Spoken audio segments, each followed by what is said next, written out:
divorces shouldn't end in a 50-50 split if you originally started in different financial statuses. That's what prenuptial agreements are for. Solely own the house, car, property before getting married. The community property in a marriage is what you acquire while married. This is usually how it works.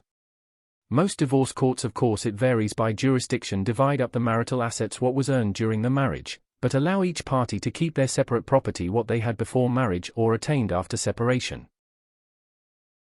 It's not an unpopular opinion to have no clue how community property, separate property, spousal support, child support, premarital agreements, or settlements work. It's why the law typically needs lawyers. If you actually have the assets to worry about this issue, you should consult one before you get married. It's called unpopular opinions, not barely thought out opinions. If you have built a lifestyle based in the household labor of the other person, then yes, you should both have the benefits from what you both works on. You seem to be basing your opinion off of the myths around divorce. In truth, the homemaker usually falls into poverty while the breadwinner returns to or rises above their original income. My ex and I started out same level. I stayed in a job for 15 years and helped build his career up. I had the kids prioritized around my job. What would you suggest my status be if I'm leaving a verbally, spiritually, physically abusive marriage? Depending on jurisdiction, judges sometimes can and do let people keep what they earned before the marriage, as much as it is possible. Say that one person has a 401k from an employer they left before they were married. As long as no new money was contributed during the marriage, the judge can let the person who earned it keep it. It's when additional money is contributed during the marriage that it becomes tricky.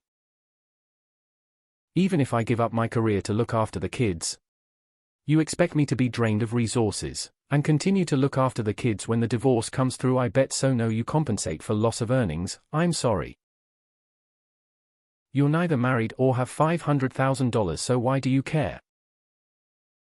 Your ideal arrangement is, in fact, exactly how divorces work. Dude, I just feel whatever stuff you bought yourself is yours no matter what, and the stuff that's owned by both of you should be disputed between both of you on your own terms. It is called a prenup. Everyone can get one. It is not that complicated. If you want it, then just do it. I guess some people have never heard of a prenuptial agreement. So you view marriage as a mechanism to keep a less financially advantaged individual in line. In general, divorce alimony payments are intended to allow two individuals to separate, but maintain the quality of life prior to the cessation of the marriage.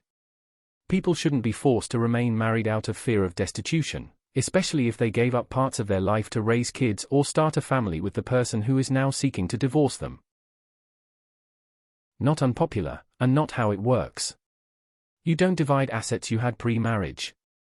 Also, inheritances and stuff like that aren't normally divided up either. It's always amazing to me how the extremely wealthy were able to get people to whom these issues will never apply to feel so passionately about them. Like, what are you worried about, OP? You're just posting on our unpopular opinion. I think your assets are safe, LOL. That's why prenuptial agreements are a thing. This isn't really an unpopular opinion. Most of the time you do. Courts usually only divide marital property, the stuff that came while you were married.